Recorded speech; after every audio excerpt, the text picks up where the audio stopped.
सभी दर्शकों का आज हम सनमार्गा न्यूज़ में स्वागत करते हैं। आज हमारे दरमियान हैं SQR इलियास साहब। ये वेलफेयर पार्टी ऑफ इंडिया के नेशनल प्रेसिडेंट भी हैं और ये जर्नलिस्ट भी हैं। मैं आपका इस सनमार्गा न्यूज़ में आपका स्वागत करता हूं तहे दिल से। हम सभी जानते हैं कि और आप भी जानते होंगे कि वेलफेयर पार्टी ऑफ इंडिया का नारा है वैल्यू बेस्ड पॉलिटिक्स। तो हम चाहते हैं कि उसी सवाल से हम शुरू करें। आज जब हम देखते हैं कि हाल ही में कर्नाटका के इलेक्शंस के बाद भी जो सिटीजन्स हैं, वोटर्स हैं, उन्होंने ये ऑब्ज़र्व किया कि जिनको उन लोगों ने वोट दिया है वो लोग स्लाइड करके बीजेपी में जा रहे हैं। और ऐसा मालूम होता है कि सिटीजन्स को, वोटर्स को, कि सेक्युलर पार्टीज़ में जब भी हम मतलब वोट कर रहे हैं वो लोग स्लाइड होकर बीजेपी में जाते हैं। उनका वैल्यू, उनका आइडियोलॉजी पैसा होकर रह गया है। और वेस्ट बंगाल के सिनेरियो में भी हम देखते हैं कि बहुत ही कद्दावर जो नेता हैं, तृणमूल कांग्रेस के हो या CPM के हो, वो भी बीजेपी में स्लाइड करते जा रहे हैं। तो ऐसे माहौल में वैल्यू बेस्ड पॉलिटिक्स का मतलब क्या होगा और कैसे रेलेवेंट होगा, वो कैसे अल्टरनेटिव होगा? देखिए, पहले बुनियादी बात यह है कि हमारी हिंदुस्तान की सियासत में अब जो एक ही वैल्यू काम कर रही है उसको कहते हैं अपॉर्चुनिज्म। जहाँ पे अपॉर्चुनिटी हो पावर में आने की, सत्ता में आने की या कुछ माली फ़ायदा उठाने की, वो चीज़ें आजकल ज़्यादा मैटर कर रही हैं। लेकिन देखिए, इंडिया का वोटर जो है बुनियादी तौर पे वो एक ऐसी पार्टी की तलाश में है या ऐसी पॉलिटी की तलाश में है जो वैल्यू बेस्ड हो। और उन्हें बड़ी सख्त मायूसी होती है जब हमने एक कैंडिडेट को इस बुनियाद पे वोट दिया कि उसकी जो वैल्यूज़ थी, उसकी जो आइडियोलॉजी थी, वो सेकुलर आइडियोलॉजी थी, वो जो है इंक्लूसिव आइडियोलॉजी थी, वो प्लूरल आइडियोलॉजी थी। लेकिन वो होता ये कि ओवरनाइट वो चेंज हो जाता है, चाहे वो पैसे के बलबूते पे जाता हो या सत्ता के बलबूते पे जाता हो या कोई और मोटिवेटिंग फैक्टर्स होते हैं जिसकी बुनियाद पर वो पार्टी छोड़ कर दूसरी पार्टी में चले जाता है। तो इससे लोगों को सख्त मायूसी हो रही है और इसी वजह से आप देखेंगे कि पार्टिसिपेशन जो है लोगों का वो घटता जा रहा है। अभी रिसेंट में जो इलेक्शन हैदराबाद म्यूनसिपल कॉर्पोरेशन के हुए, वहाँ जो टोटल परसेंटेज ऑफ वोटर्स है वो 34% है। 34%, 35% लोगों ने वो पोलिंग में हिस्सा लिया। इसका मतलब ये कि लोगों को एतमाद नहीं रहा किसी सियासी पार्टी पर और वो समझते हैं कि तमाम सियासी पार्टियाँ बिकाऊ माल बन गई हैं, आज इधर हैं कल उधर हैं, चाहे वो सियासी पार्टियों की बात हो या सियासी पार्टियों के अंदर जीतने वाले नुमाइंदों की बात हो। तो हमारा मानना यह है कि आज भी इंडिया का वोटर किसी ऐसी पॉलिटिकल पार्टी की तलाश में है जो अपने वैल्यूज़ से स्टिक करती हो, जिसके वैल्यूज़ जो है वो बहुत क्लियर कट लोगों के सामने हो। और दूसरी बात यह कि जो उनको इस बात का यकीन हो कि ये जिन वैल्यूज़ को प्रोपोगेट कर रहे हैं, जिन वैल्यूज़ को पेश कर रहे हैं समाज में, उस पर वो बाकी भी रहेंगे, कायम भी रहेंगे। हम लोग जब वैल्यू बेस्ड पॉलिटिक्स की बात करते हैं तो हमारी बात बहुत साफ़ होती है। हम ये कहते हैं कि हम अपने वैल्यूज़ से सत्ता के लिए, पावर के लिए, पैसे के लिए, जो भी और फैक्टर्स काम करते हैं सियासत में, उनके लिए हम कभी कम्प्रोमाइज़ नहीं करेंगे। हम अपने वैल्यूज़ से कम्प्रोमाइज़ नहीं करेंगे। हम कोई शॉर्टकट रास्ता इख्तियार नहीं करेंगे सत्ता तक पहुंचने के लिए। दूसरी बात हम ये कहते हैं, जब हम वैल्यू बेस्ड पॉलिटिक्स की बात करते हैं तो हम समाज को धर्म के आधार पर, जात के आधार पर, रिलीजन के आधार पर या रीजन के आधार पर बांटते नहीं हैं। हम पूरे हिंदुस्तान को एक यूनिक और उस तरह देखते हैं कि एक पूरा यूनिट है ये, और हम उन सब से एड्रेस करते हैं। और हम इसके हक़ में नहीं है कि आप धर्म के आधार पर, सत्ता के आधार पर, लैंग्वेज के और रीजन के आधार पर लोगों के दरमियान पोलराइज करें, सोसाइटी को बांटें, उसको टुकड़ों में तकसीम करें। हम एक यानी यकीनन हमारा जो अप्रोच है वो एक फेडरल स्ट्रक्चर का अप्रोच है। हम पूरे मुल्क का जो हमारे कॉन्स्टिट्यूशन ने जो रियासतों को जो इख्तियारात दिए हैं, स्टेट्स को जो इख्तियारात दिए हैं, हम उन सब के हक़ में हैं। लेकिन हम पूरे मुल्क को एक यूनिट के तौर पर एड्रेस करते हैं। इसलिए हम ये धर्म में, ज़ात पात में, रीजन और लैंग्वेज के अंदर लोगों को बांटते नहीं हैं। तो हम अपने वैल्यूज़ के सिलसिले में बहुत ज़्यादा क्लियर हैं और हम अपने जो वोटर्स हैं या जिन लोग हम एड्रेस कर रहे हैं उनके सामने बात साफ तौर पर रखते हैं। वेलफेयर पार्टी जो है वो कभी भी अपने वैल्यूज़ से कोई कंप्रोमाइज़ नहीं करेगी। आप इस बुनियाद पर तो हम पर यकीन रखें। यही वजह है कि हमारे दरवाजे उन लोगों के लिए कभी नहीं खुलते जो आया राम गया राम की पॉलिटिक्स करते हैं, आज इधर है कल उधर है, या यहाँ है कल वहाँ है। ऐसे लोगों के लिए हमारे दरवाजे पार्टी के कभी नहीं खुलेंगे।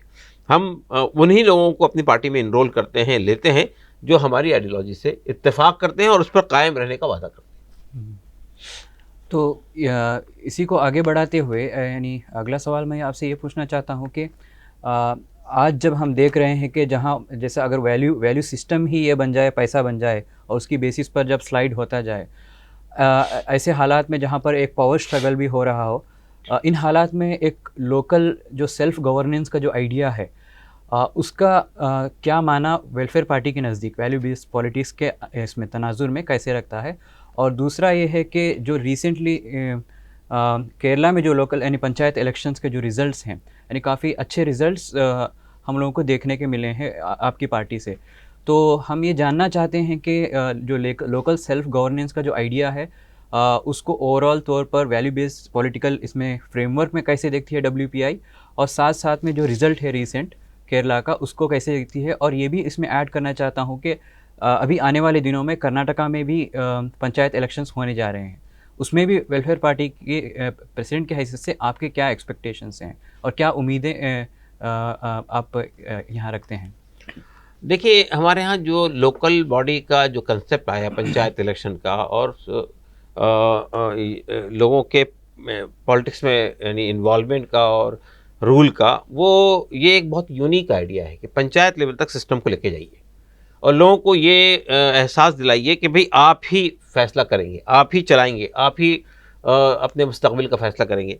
तो हम समझते हैं कि पंचायत का जो सिस्टम है वो बहुत ही अच्छा सिस्टम है। लोकल बॉडी का जो सिस्टम है कि भाई हमारे जो लोकल इश्यूज़ होते हैं, पानी के, सड़क के, सीवर लाइन के, और बहुत सारे ऐसे लोकल इश्यूज़ जो लोकल सतह पर ही हल होते हैं, तो पंचायती सिस्टम हमारा इंट्रोड्यूस किया गया था इस बुनियाद पर कि भाई हम अपने गांव का, अपने देहात का, अपने इलाके का डेवलपमेंट किस तरह करना चाहते हैं, हम सब मिलकर फैसला करेंगे और उनको एक खास फंड भी दिया जाता है ताकि आप उसको एड्रेस करें।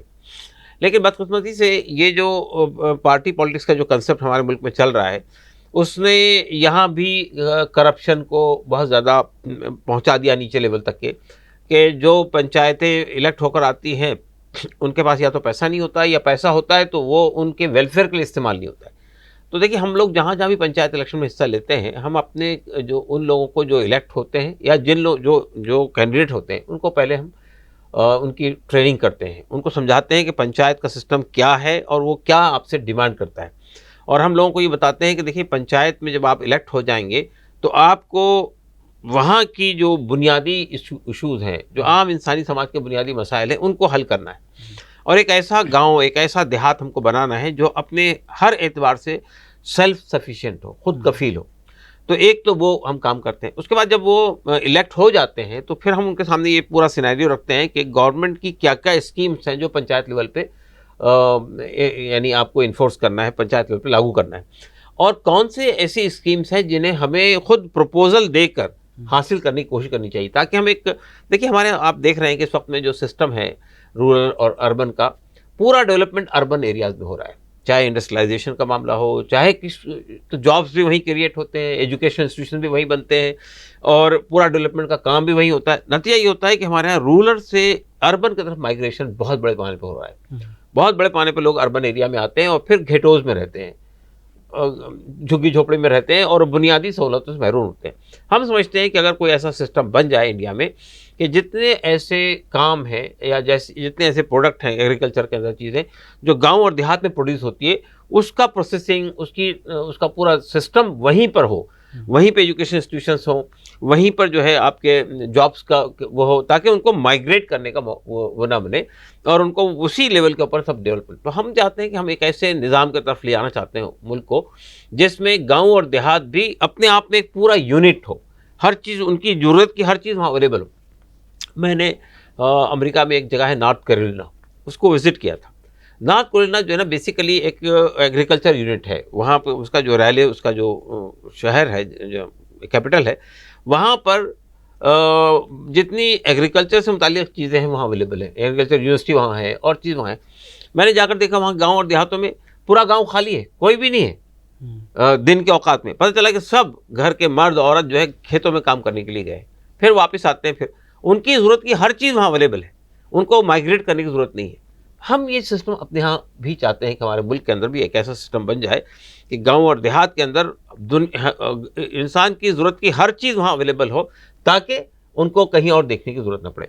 तो हम जहाँ पंचायत इलेक्शन में हिस्सा ले रहे हैं, वहाँ अपने जो इलेक्टेड लोग होते हैं उनको तो समझाते ही हैं कि वो जो अवेलेबल स्कीम्स हैं कैसे उसको वहाँ पे लागू करें। अपार्ट फ्रॉम दैट हम चाहते हैं कि वो ऐसा प्रपोजल बना के पेश करें गवर्नमेंट के सामने जिसके वजह से गांव और देहात का डेवलपमेंट भी उसी अंदाज पे होना चाहिए जिस अंदाज पे हम अर्बन डेवलपमेंट की तरफ तवज्जो देते हैं। जो फंड एलोकेशंस होता है पार्लियामेंट से और असेंबलियों से, वो फंड एलोकेशन भी बराबर का डिस्ट्रीब्यूशन होना चाहिए। देखिए 70% पॉपुलेशन इंडिया की जो है वो गाँव और देहात में रहती है, तो अगर आप 70% की बुनियादी जरूरतों से सर्फ नज़र करके सिर्फ अर्बन इलाकों पर तवज्जो दें तो ये अनइवन डेवलपमेंट होगा, और अनइवन डेवलपमेंट के नतीजे में हमारे यहाँ माइग्रेशन हो रहा है, लेबर प्रॉब्लम पैदा हो रहा है, हमारे यहाँ जहाँ जो चीज़ें प्रोड्यूस होती है, यानी मतलब आप देखिए कॉटन प्रोड्यूस होता है गाँव में, ऑयल सीड्स वहाँ बनते हैं, वहाँ और भी चीज़ें बनती है, लेकिन उसकी पूरी प्रोसेसिंग, उसका पूरा प्रोडक्शन आके शहरों में होता है। यहाँ पे क्लॉथ मिल्स जो है वो शहरों में है, फूड प्रोसेसिंग के जितने यूनिट्स हैं शहरों में है, ये सब चीज़ें वहाँ क्यों नहीं जा सकती?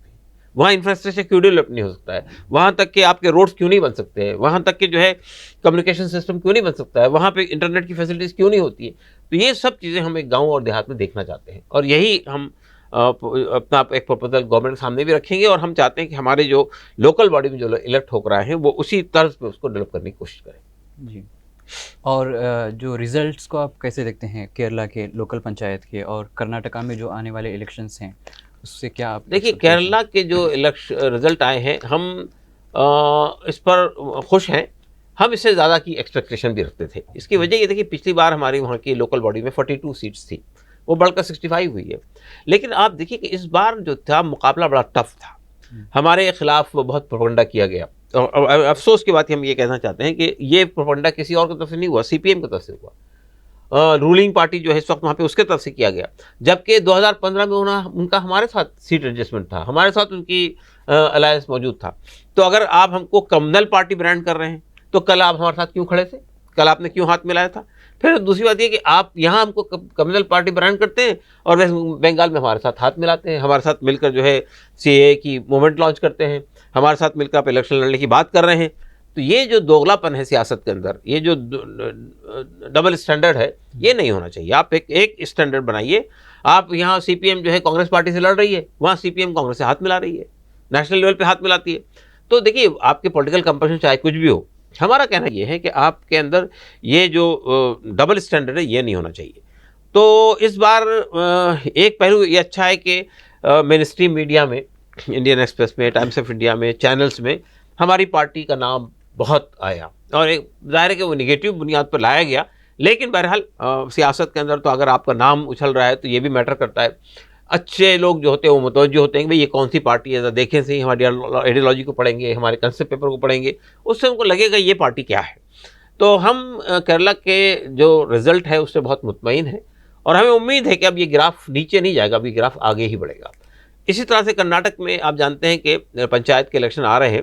पंचायत के इलेक्शन से पहले भी हमने यहाँ पे जो कॉरपोरेशंस के इलेक्शन में हिस्सा लिया था, और तकरीबन 6-7 हमारे कैंडिडेट हैं जो इस वक्त में इसमें आपके कॉरपोरेशन के अंदर मौजूद है, और उनका परफॉर्मेंस बहुत अच्छा है, एग्जाम्पलरी परफॉर्मेंस है।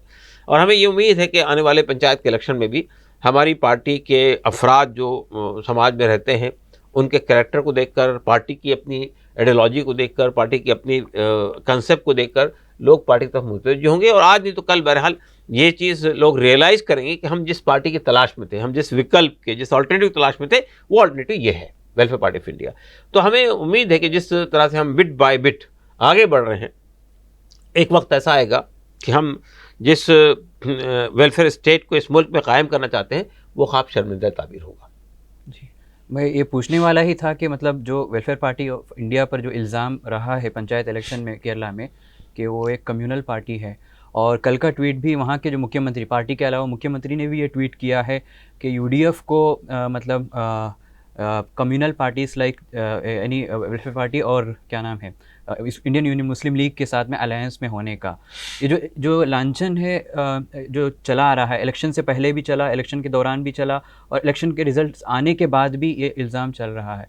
तो इसको आप कैसे डिफेंड करते हैं, या कैसे आप इसको देखते हैं इस लांछन को कि वेलफेयर पार्टी ऑफ इंडिया एक कम्युनल पार्टी है, वहाँ के मुख्यमंत्री के द्वारा जो इल्ज़ाम लगाया है? देखिए पहली बात तो ये है कि कोई कम्युनल पार्टी इंडिया के इलेक्टोरल सिस्टम के अंदर रजिस्टर्ड नहीं हो सकती है। आपको कुछ बातों का allegiance to the constitution of India, और यहाँ के प्रियम्बल से अपने आप को वाबस्ता करना पड़ता है। तो ये कहना कि भाई एक कम्युनल पार्टी है तो पार्टी रजिस्टर्ड ही नहीं हो सकती थी। पहली बात तो ये है। दूसरी बात मैं कहना चाहता हूँ असल में आपसे कि अफसोस की बात यह है कि ये इल्ज़ाम हम पर कोई और नहीं, CPM और रूलिंग पार्टी लगा रही है। जबकि मैंने आपको बताया कि उनका हमारे साथ दूसरे इलाकों में किस तरह का मामला है। वो खुद तमिलनाडु के अंदर भी हमारे स्टेज के ऊपर बृंदा कराट और प्रकाश कराट आए हैं। वहाँ आपके बंगाल के अंदर वहाँ के जो CPM के पोलिट ब्यूरो के इंचार्ज है और CPM के जो वहाँ के वेस्ट बंगाल के जिम्मेदार हैं वो आए हैं। सलीम साहब आए हैं जो पोलिट ब्यूरो के मेंबर हैं उनके। ये सब बड़ी बड़ी पर्सनैलिटी हमारे प्लेटफॉर्म पे आई है। खुद सीताराम येचुरी हमारे प्रोग्रामों में आए हैं।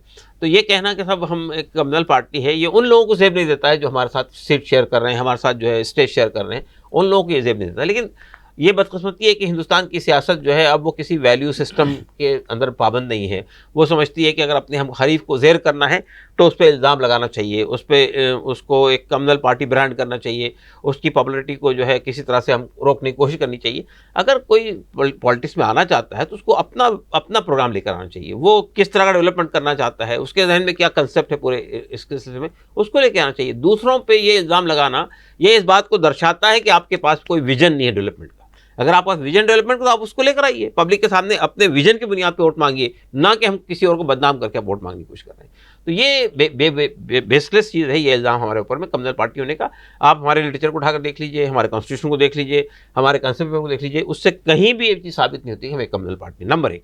नंबर 2 कि आप हमारी पार्टी के का वो देख लीजिए, उसमें जो लोगों का पार्टिसिपेशन है, हमारे नेशनल स्टेज नेशनल टीम उसको देख लीजिए आप, हमारी रीजनल टीम स्टेट की टीम को देख लीजिए आप। हर जगह एक प्लूरल सोसाइटी का कंसेप्ट भर कर सामने आता है कि उसमें मुसलमान भी है, हिंदू भी है, सिख भी है, ईसाई भी है और हर तरह के लोग हमारे पार्टी के अंदर मौजूद हैं।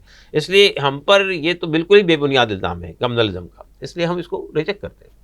और ये रिसेंटली जो पॉलिटिकल जो डेवलपमेंट्स हुए हैं उसमें यानी वोकैबुलरी को देखेंगे तो एक नया टर्म डेवलप हुआ है वोट कटर का।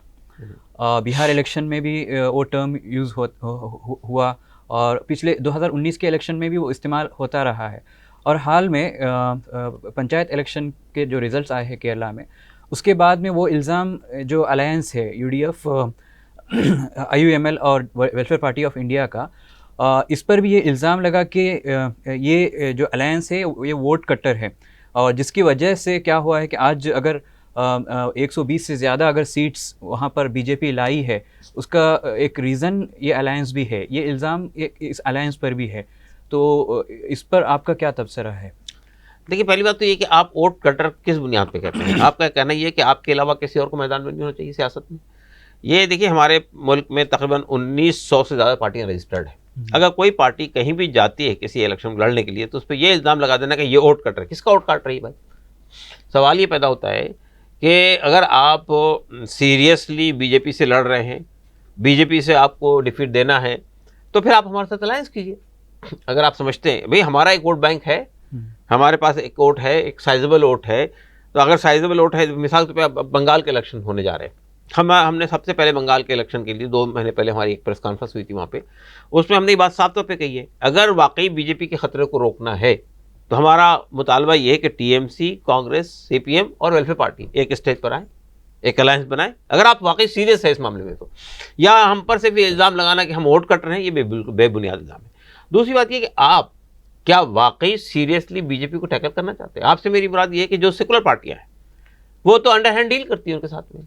वो ये समझती है कि भाई हम यहाँ रहेंगे, एक तरफ हम रहेंगे, एक तरफ बीजेपी रहेगी, तो हम एक मजबूरी बन जाएगी लोगों की। ये जो मसला है, ये देखिए आज की सियासत में कोई आदमी इस बुनियाद पर वोट नहीं देता है कि बीजेपी पावर में आ जाएगी। वो इस बुनियाद पर वोट देता है कि अगर आप हमारे जो बुनियादी सवालात हैं, हमारे जो बुनियादी इशूज़ हैं, उसको वाकई हल करने की सलाहियत भी रखते हैं और इरादा भी रखते हैं, उस सूरत में हम आपको वोट देंगे। इस बुनियाद पर वोट नहीं देंगे बीजेपी को रोकना है। ठीक है, बीजेपी एक खतरा है, बीजेपी एक कम्युनल पार्टी है, बीजेपी एक फासिस्ट पार्टी है, ये सब सही है, लेकिन ये सिर्फ इस बुनियाद पे आप हमको ब्लैकमेल करते रहें और हमारा वोट हासिल करते रहें और हमारे डेवलपमेंट पे कोई काम ना करें, तो ये चीज़ चलने वाली नहीं है। तो एक बात तो ये है। दूसरी बात ये कि देखिए, हमको वोट कटर कहना, और ये जो CPM, अगर हम नहीं मौजूद थे वहाँ पे, जब हम मौजूद नहीं थे उस वक्त भी वहाँ पे बीजेपी ने अच्छी खासी सीटें हासिल की थी और उसका ग्राफ बढ़ रहा था। तो बीजेपी को अगर रोकना है तो आपको फाशिज्म के ताल्लुक से, सेकुलर वैल्यूज के ताल्लुक से, डेमोक्रेसी के ताल्लुक से क्लियर कट तय करना चाहिए कि what we mean by secularism, what we mean by plural polity, what we mean by democratic polity.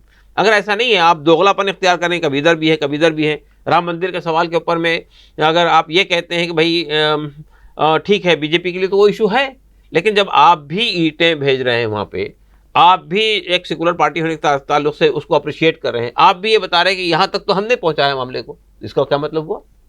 यानी हम तो अगर इलेक्शन में हिस्सा लेते हैं तो हम कम्युनल पार्टी ब्रांड होते हैं, आप ये सब करते हैं। कल आप सॉफ्ट हिंदुत्व कर लें, कल परसों हार्ड हिंदुत्व कर लें, कल आप बीजेपी के साथ खड़े हो जाएं, परसों आप सेकुलर खेमे में आ जाएं, उसके बाद भी आप सेकुलरिज्म, आपके सेकुलरिज्म पर कोई दाग नहीं लगेगा, आपको कम्युनल पार्टी ब्रांड नहीं किया जाएगा। हम सब चीज़ों से परहेज करते हुए अपनी सियासत खुद करने की कोशिश करेंगे तो हम कम्युनल पार्टी हो जाएंगे। तो ये सब विडम्बना है हमारी सियासत की, जिसको हम रिजेक्ट करते हैं। ठीक, तो आगे बढ़ते हुए जो एक और इशू जो आजकल चर्चित में है वो फार्म बिल्स हैं, 3 फार्म बिल्स हैं। एक तो हम ये भी जानना चाहते हैं कि हमारे नाज़रीन के सामने ये बता दीजिए कि ये 3 फार्म बिल्स क्या हैं, क्यों क्या वेलफेयर पार्टी इन तीनों फार्म बिल्स को के ऊपर क्या अपना स्टैंड रखती है, अगर इनमें से किसी को एक्सेप्ट करती है तो क्यों करती है, अगर तीनों को खारिज करती है तो क्यों करती है, ये अगर हमारे नाज़रीन के सामने आ जाए बात तो।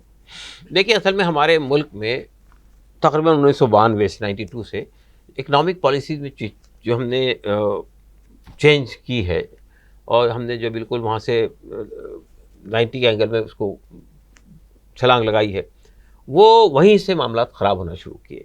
पहले हमारा जो पैटर्न था वो सोशलिस्ट इकनॉमिक की तरफ राग़िब था, अब हम लोग कैपिटलिस्ट पैटर्न की तरफ चले गए। और अब सूरत हाल ये बनती जा रही है कि जो चंद सरमायादार हैं घराने, जो बड़े कारपोरेट्स हैं, आप उनके प्रमोशन में, उनके हाथ में पूरी रिसोर्सेज देने के लिए पूरी कोशिश चल रही है। अब तक कि हमारे एग्रीकल्चर सेक्टर जो है इस चीज़ से बचा हुआ था। अब आप फार्म बिल का मुताला करेंगे तो आप देखिए कि इन्होंने इसके अंदर बहुत खूबी के साथ में कारपोरेट्स के एक रोल को मुतय्यन कर दिया।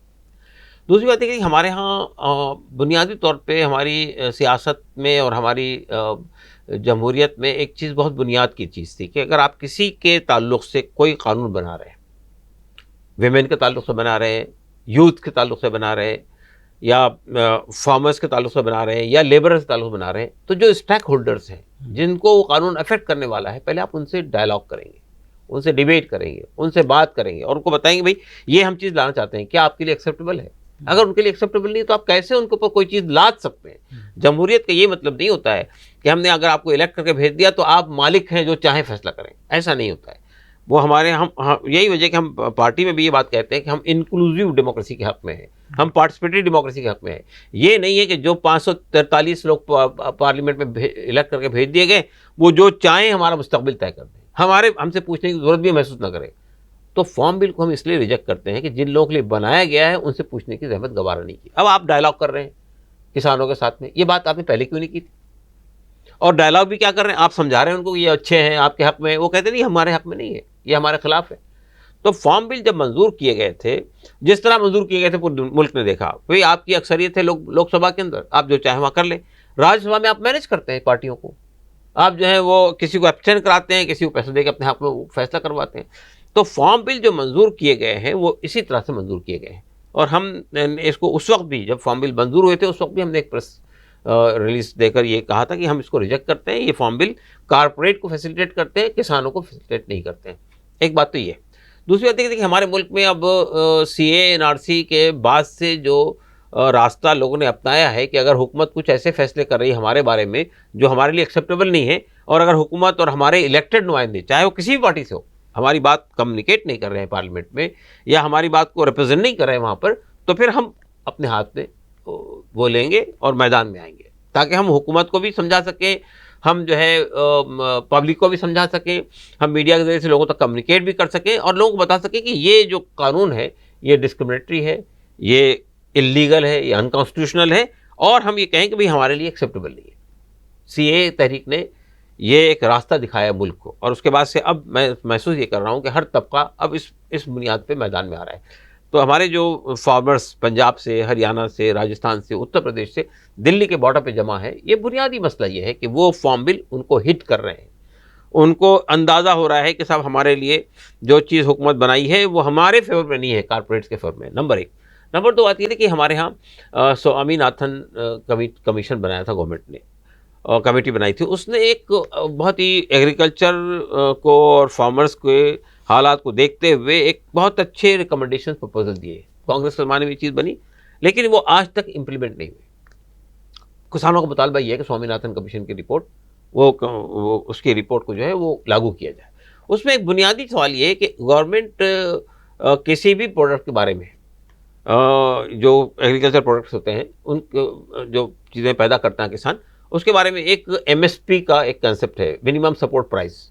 वो एक मिनिमम सपोर्ट प्राइस हुकूमत फिक्स कर देती है और उसके बाद उससे नीचे कोई ख़रीदारी नहीं होगी, उससे ऊपर हो सकती है, उससे नीचे नहीं होगी। अफसोस की बात यह कि मिनिमम सपोर्ट प्राइस को अब तक के कानून का हिस्सा नहीं बनाया गया। फार्मर्स का मुतालबा ये है कि मिनिमम सपोर्ट प्राइस के ऊपर में आप लेजिस्लेशन पास कीजिए और उसको एक कानून की शक्ल दीजिए, और ये तीनों फार्म बिल को वापस लीजिए। और हम इसकी पूरे साथ इसका हम एग्री करते हैं, वेलफेयर पार्टी इसको एग्री करती है, और हम समझते हैं कि सिर्फ फार्मर्स नहीं, लेबर के सिलसिले में भी जो फैसले किए हैं इसी पैंडेमिक के अंदर। अब अच्छा सवाल ये पैदा होता है कि आप पैंडेमिक में बहुत सारी चीज़ें नहीं कर रहे हैं, लेकिन अदालतें नहीं चल रही है, ब्यूरोक्रेसी ठप पड़ी हुई है, बुनियादी फैसले नहीं हो रहे हैं, डेवलपमेंट का कोई काम नहीं हो रहा है, लेकिन इस तरह के कानून आप मंजूर जरूर कर ले रहे हैं। आप पार्लियामेंट नहीं चलाना चाहते हैं कि भाई वो कोरोना है, लेकिन आपको जब सूट करता है कोई चीज़ पास करना तो आप इस तरह पार्लियामेंट बुलाकर जो चीज़ों को पास कर लेते हैं। तो हमारा कहना ये है कि ये तरीक़ा मुनासिब नहीं है किसी भी डेमोक्रेसी के अंदर। जब तक के जो स्टेक होल्डर्स हैं उनसे कंसल्ट ना किया जाए, उनको कोई चीज़ एक्सेप्टेबल ना हो, उस वक्त तक कि कोई कानून बनाने का इख्तियार किसी भी गवर्नमेंट को। जी, जैसा कि आपने कहा कि हरियाणा, पंजाब, मध्य प्रदेश, राजस्थान के किसान, यूपी वगैरह के किसान दिल्ली के बॉर्डर्स में जमा हैं, और हाल में हमने ये भी देखा कि आप भी उस फार्मर्स के प्रोटेस्ट को विज़िट किए थे। हम ये जानना चाहते थे कि जो फार्मर्स प्रोटेस्ट है उस पर तरह तरह के इल्ज़ामात हैं कि इसमें सब खालिस्तानी घुसे हुए हैं, खालिस्तानी एजेंडा है, और ये लोग भटके हुए किसान हैं और इनको भटकाया गया है, कांग्रेस ने भटकाया है, कुछ और सेक्युलर पार्टियों ने भटकाया है। हम ये जानना चाहते हैं कि एज ए जर्नलिस्ट आल्सो कि आप को क्या लगता है कि कितना जेन्युइन है ये फार्मर्स का प्रोटेस्ट? देखिए, असल में ये बहुत आसान रास्ता है कि अगर आपके पास किसी मसले का जवाब ना हो तो आप किसी को ब्रांड कर दो। ये खालिस्तानी है, ये पाकिस्तानी है, ये टेररिस्ट है, ये माओइस्ट है, और उसके बाद उस पूरी मूवमेंट को आप एक तरह से डिसऑनर करने की कोशिश करें। ये गवर्नमेंट यही कर रही है, और कोई भी गवर्नमेंट अगर ये करती है इसका मतलब साफ है कि वो उन सवालात के ऊपर, जो सवाल उठाए गए हैं, उन सवालात के ऊपर में उनके पास कोई जवाब नहीं है, इसलिए वो डिरेल करने की कोशिश कर रही है डिबेट को। वो जो है ये कोशिश कर रही है कि लोगों को भटकाया जाए असल इशू से। और आप देख रहे हैं बदकिस्मती से हमारा मीडिया भी उसके अंदर एक रोल प्ले कर रहा है। हुकूमत जो चाहती है वही चीज़ नैरेटिव सेट होता है। मिसाल के तौर पर अभी रिसेंटली आप जानते हैं कि CAA तहरीक चली थी पूरे मुल्क में। CAA तहरीक पे हुकूमत के सामने कोई बैकफुट पा गई थी हुकूमत, तो खैर वो कोरोना की वजह से वो एक उनको वो मिल गया। लेकिन उन्होंने क्या किया उसके बाद? उन्होंने ये किया कि जो लोग मैदान में थे इसको लेकर आगे बढ़ रहे थे, हालांकि वो कोई सेंट्रलाइज कोई लीडरशिप नहीं थी, मुख्तलिफ लोग हर जगह लोग जा रहे थे, इंटेलेक्चुअल्स जा रहे थे, ये कर रहे थे। तो अब उन्होंने उन इंटेलेक्चुअल्स के ऊपर में इल्ज़ाम लगाकर कि ये लोग एंटी नेशनल है, ये दिल्ली का दंगा इन लोगों ने भड़काया है। अब उन्होंने, आप देखिए कि वो उन्हीं लोगों को उठाकर जेलों में बंद कर दिया और उन पर बहुत सारे इल्ज़ाम लगा दिए। तो मैं ये कहना चाहता हूँ, असल में हम एक ऐसे दौर से गुजर रहे हैं जिसके अंदर मैं समझता हूँ कि इस बात को हमारे मुल्क के तमाम लोगों को महसूस करना चाहिए कि हम एक फाशिज्म की तरफ जा रहे हैं। बड़ी मुश्किलों से इंडिया की डेमोक्रेसी एक शेप लेना शुरू हुआ था। इंडिया की डेमोक्रेसी के अंदर पब्लिक के इंटरेस्ट की चीज़ें होने लगी थी और उनके इंटरेस्ट के बुनियाद पे फैसले होने लगे थे। लेकिन अब धीरे धीरे डेमोक्रेटिक इंस्टीट्यूशन भी ख़त्म हो रहे हैं, डेमोक्रेसी का स्पेस भी सुकड़ता जा रहा है, और जो हुकूमत आ रही है वो डिक्टेटोरियल अप्रोच इख्तियार कर रही है और अपनी चीज़ों को थोपने की कोशिश कर रही है। उसे सबसे आसान फार्मूला यही है कि आप किसी को ब्रांड कर दो। मिसाल के तौर पे भीमा कोरेगांव का एक इशू हुआ था, आप जानते हैं। भीमा कोरेगांव में जिनको गिरफ्तार किया गया उनको माओविस्ट कहा गया, उनको नक्सलाइट कहा गया, उनके पर इल्ज़ाम लगाए गए और ऐसे घिनौने इल्ज़ामात लगा दिए गए हैं कि अब कई वर्षों तक उनको निकलना आसान नहीं होगा। वही काम इन्होंने सीएए मूवमेंट में किया। उन लोगों पर टेररिज्म का इल्ज़ाम लगा दिया, यूएपीए का इल्ज़ाम लगा दिया, सेडिशन का इल्ज़ाम लगा दिया, 120B लगा दी, 307 लगा दिया, 302 लगा दिया, आर्म्स एक्ट लगा दिया, ताकि एक लंबे वक्त तक ये जेल में रहें और हुकूमत जो नैरेटिव सेट करना चाहती है वो सेट करती रहे। तो ये जो इल्ज़ाम है फार्मर्स के ऊपर में बिल्कुल बेबुनियाद इल्ज़ाम है। खालिस्तानी कोई नहीं है उसके अंदर, सब किसान हैं, सब लोग मेहनत करते हैं, मजदूरी करते हैं और अपनी चीज़ें प्रोड्यूस करते हैं। ऐसे मेहनत का शौक, फिर आप डायलॉग किस लिए कर रहे हैं उनसे? आपने 5-5 दौर के डायलॉग किए। अगर वो टेररिस्ट थे, वो खालिस्तानी थे, तो उनसे डायलॉग करने की क्या जरूरत थी आपको? तो ये बिल्कुल बेबुनियाद इल्ज़ाम है। जी, जैसा कि आपने कई मूवमेंट्स का ज़िक्र भी किया आपने गुफ्तगू में, फार्मर्स का अगर प्रोटेस्ट देखेंगे, जैसा कि ऑब्ज़र्व किया गया है कि ज़्यादातर north Indian states Haryana, Punjab, Rajasthan, Madhya Pradesh, UP के ही ज़्यादा इस मूवमेंट में शरीक हो रहे हैं, इस कंसर्न्स को उठा रहे हैं, ये जो तीनों बिल्स को लेकर। ये नेशन वाइड मूवमेंट के तौर पर क्यों नहीं उभरा है? एज ए जर्नलिस्ट आपके क्या ऑब्जर्वेशन है? आप बहुत सारे मूवमेंट्स को आपने ऑब्जर्व किया होगा पोस्ट इंडिपेंडेंट इंडिया में, लेकिन ये मूवमेंट अभी तक एक नेशन वाइड मूवमेंट के तौर पर उसमें तब्दील नहीं हुआ है। रीज़न क्या है? देखिए, पहली बात तो ये समझने की कोशिश कीजिए आप कि अगर किसान दूसरी स्टेट से नहीं आ रहे हैं, इन 4-5 स्टेट को छोड़कर, तो उसका ये मतलब नहीं है कि बाकी लोगों के साथ वाबस्ता नहीं है। किसानों की जितनी ऑर्गेनाइजेशंस हैं वो सब इसके अंदर मौजूद हैं। वो ऑल इंडिया लेवल के किसानों को रिप्रेजेंट करती है, वो सब मौजूद है इसके अंदर। दूसरी मतलब ये कि इस इतनी कड़ाके की ठंड के अंदर पंजाब के लोगों के लिए, हरियाणा के लोगों के लिए, राजस्थान के लोगों के लिए, यूपी के लोगों के लिए कोई मुश्किल नहीं है वहाँ जमा हो और प्रोटेस्ट करें। लेकिन अगर आप कहें कि भाई कर्नाटक के लोग और महाराष्ट्र के लोग और दूसरे स्टेट्स के लोग जो इस तरह की कड़ाके की सर्दी बर्दाश्त नहीं करते हैं, वो भी उतनी ही बड़ी तादाद में निकल कर वहाँ आए, ये पॉसिबल नहीं था। हरियाणा के लोग, पंजाब के लोग पूरे साजो सामान के साथ आए, 6 महीने का राशन लेकर आए, खाना पकाने की तमाम चीज़ें लेकर आए, सर्दी के पूरे इंतजाम करके आए, उनके पास ट्रॉलीज है, उसके अंदर उनके रहने का इंतजाम है पूरा। तो वो किसी पे बर्डन नहीं है, वो किसी से पैसा नहीं मांग रहे, वो अपने ही तौर पर पैसा कलेक्ट करते हैं, अपनी ज़रूरियात पूरी करते हैं। कोई आदमी अब यहाँ से जाएगा तमिलनाडु से इतनी कड़ाके की सर्दी के अंदर, तो वो तो मर जाएगा वहाँ जाके। जो किसान वहाँ के हैं, पंजाब के, हरियाणा के, वो भी बाद लोग सर्दी से मर गए वहाँ पे। तो ये तवक्को करना कि इतनी कड़ाके की सर्दी के अंदर, जहाँ 3.7 और 3.5 टेम्परेचर पहुँच गया है दिल्ली का मिनिमम, वहाँ पे यहाँ के किसान भी उतनी तादाद में जाएंगे, पॉसिबल नहीं था, नंबर 1। नंबर 2, वहाँ के किसान इस पर आवाज़ नहीं उठा रहे हैं फार्म बिल पर, वो उठा रहे हैं। महाराष्ट्र में आप देखिए बड़े बड़े प्रोटेस्ट हुए, बड़े बड़े आंदोलन हुए। इसके अलावा मध्य प्रदेश के लोग भी गए थे इसके अंदर, मध्य प्रदेश से भी एक जत्था किसानों का, उन्हें जाके सॉलिडारिटी की इस मूवमेंट के साथ में।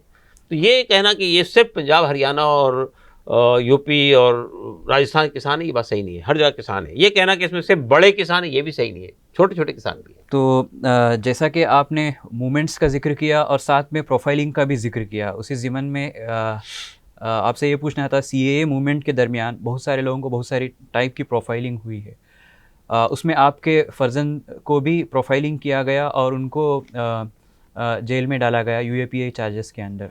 हम ये जानना चाहते थे कि आप ये हमारे नाज़रीन के सामने रखें कि क्या स्टेटस है केस का और क्या पॉसिबिलिटीज़ हैं आगे इस पर्टिकुलर केस में।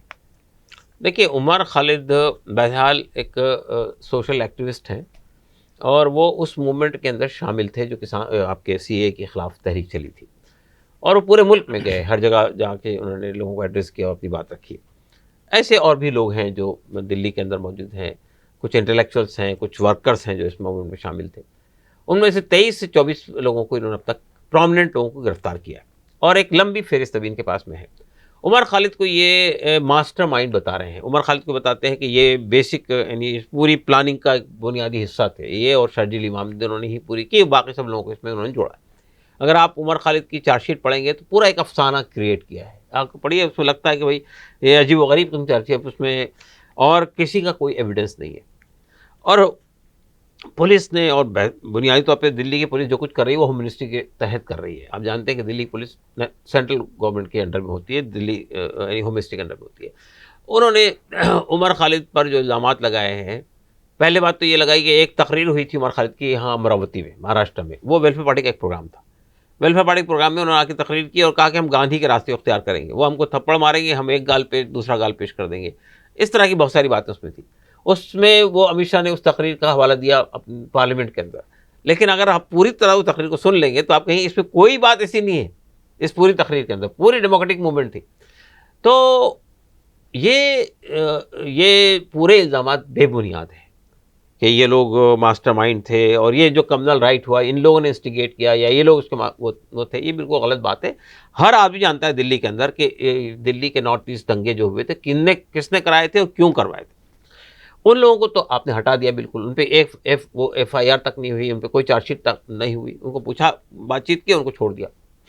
और जिन लोगों का कोई रोल नहीं था उनको आप गिरफ्तार करना शुरू कर रहे हैं। और आपने एक लंबी फेरिस्त बनाई है बिल्कुल उसी पैटर्न के ऊपर जिस पैटर्न पे भीमा कोरेगांव का केस चल रहा है। ये इसको चलाना चाहते हैं। हर 6 महीने बाद, 4 महीने बाद, 3 महीने बाद एक आदमी गिरफ्तार करेंगे। उमर खालिद के ऊपर इल्ज़ाम लगाया गया, उनके खिलाफ FIR हुई थी मार्च में और उनको गिरफ्तार किया गया सितंबर के अंदर जाके। तो इससे मुराद ये है कि आप एक लिंगर ऑन करना चाहते हैं केस को। चार्जशीट दाखिल की, इतने दिनों के बाद में फिर एक दूसरी चार्जशीट आई, सप्लीमेंट्री चार्जशीट आई है, अब एक और आदमी गिरफ्तार करेंगे, उसके बाद खुद आप केस को चलने नहीं देंगे अदालत में। आप कहेंगे भाई एक और गिरफ्तार हुआ है, उससे पूछताछ करना बाकी है, फिर और एक बिल्कुल भीमा कोरेगांव के पैटर्न पे इस केस को ले आना चाहते हैं। 2 साल से भीमा कोरेगांव का केस जो है वो उस पर हियरिंग पर आए ही नहीं आज तक। तो इसकी वजह ये है कि इनके पास जो एविडेंसेस इन्होंने पेश किए हैं, जिस तरह का केस बना के पेश किया, वो चंद दिन में उड़ जाएगा, ख़त्म हो जाएगा। तो ये चाहते हैं कि जो नैरेटिव ये मीडिया के जरिए सेट करना चाहते हैं उसके लिए उनको मौका मिले। आप जानते हैं कि उमर पे इससे पहले एक इल्ज़ाम और लगा था 2016 में JNU के तनाजुर में, आपके इल्म में होगा। उससे पहले कोई जानता नहीं था उमर खालिद को कौन है, क्या कर रहे हैं। तो उसमें उस केस में आज तक 4 साल हो गए हैं, हुकूमत पुलिस ने चार्जशीट दाखिल की। अगर इतना बड़ा इल्ज़ाम था, टुकड़े टुकड़े गैंग और ये किया और वो किया और पाकिस्तान गया और इतने काले की, आपने उस केस को क्यों नहीं चलाया अब तक के? बिल्कुल इसी पैटर्न पे ये केस का भी नतीजा निकलने वाला है। लेकिन ये चाहते ये हैं कि जब तक के ये इनको गिरफ्तार रखें, इनको बेल ना मिलने दे, इन पे UAPA लगाया है, आर्म्स एक्ट लगाया है, 302 लगाया है, 307 लगाया है, 120B लगाया है, 124A सेडिशन का केस लगाया है। तो इतने ज़्यादा लगा दिए हैं इल्ज़ामात कि आसानी से आपको बेल ही ना मिल सके। फिर एक और पैटर्न इन्होंने अख्तियार कर रखा है टेररिज्म के, एक केस में फंसाते हैं और फिर उसको पूरे अलग अलग केसेस में जोड़ देते हैं। आपके यहाँ का भी एक केस है, अभी आज उनसे वाले से बात हो रही थी, इरशाद साहब, उनका बेटा भी एक केस में, इंडियन मुजाहिदीन केस में फंसा हुआ है 2008 से, उसमें केस ही नहीं चल रहा है। और एक केस में उनको यहाँ फंसाया, एक केस में सूरत में फंसा दिया, एक केस में बॉम्बे में फंसा दिया। जो आदमी बॉम्बे गया ही नहीं, जो आदमी सूरत गया ही नहीं, अब उसको यहाँ के केस से अगर फारिग होता है तो फिर वहाँ केस लड़ना है, वहाँ केस से फारिग होता है, 20 साल 25 साल ऐसे ही निकल जाते हैं। 17 साल के बाद लोग बेगुनाह होकर बाहर निकले हैं। आपने पूरी जवानी किसी की तबाह कर दी, उसका कौन जवाब दे होगा, उसको कौन कंपनसेट करेगा? तो ये जो सिस्टम है हमारे यहाँ का, जुडिशल सिस्टम हो या इंडिया का जो क्रिमिनल सिस्टम है, क्रिमिनल लॉ है, उसके अंदर बहुत फैलेसीज है, बहुत सारे वो हैं। आप किसी आदमी की पूरी ज़िंदगी तबाह कर देते हैं और कोई आप जवाबदेही नहीं, आपसे कोई पूछ नहीं सकता, आपसे कोई कंपेंसेट नहीं करते, आप बेबुनियाद साबित होता है। अब उसके बाद आप पे जिम्मेदारी है कि जिस आदमी को आप जानते हैं कि एक केस में हमारे बंगलोर के ही एक आदमी को ऑस्ट्रेलिया में सज़ा हुई थी। वो केस में जब उसको बरी कर दिया गया तो ऑस्ट्रेलियन गवर्नमेंट ने बुला के उसको कंपेंसेट किया। तो ये क्यों नहीं होता हमारे यहाँ? तो ये जो क्रिमिनल सिस्टम की इसी वजह से पुलिस को इम्यूनिटी हासिल है, जो चाहे इल्ज़ाम लगा दे, आपको इल्ज़ाम खारिज हो जाए तो पुलिस को कोई रिस्पॉन्सिबिलिटी नहीं है। ये सिलसिला बंद होना चाहिए।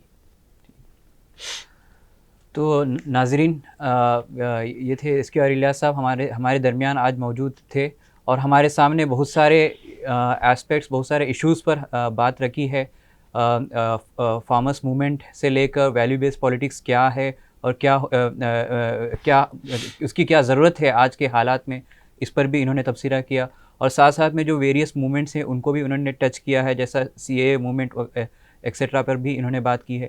तो हम सनमार्गा TV से आपके बहुत ही ज़्यादा ममनून और मशकूर हैं कि आपने आया। हम आपको विश भी करेंगे कि आने वाले जो कर्नाटका के जो लोकल इलेक्शंस हैं आपको बेहतर रिज़ल्ट्स मिले। तो इसी के साथ हम इस इंटरव्यू को हम ख़त्म करते हैं। शुक्रिया। आपका भी शुक्रिया जनाब।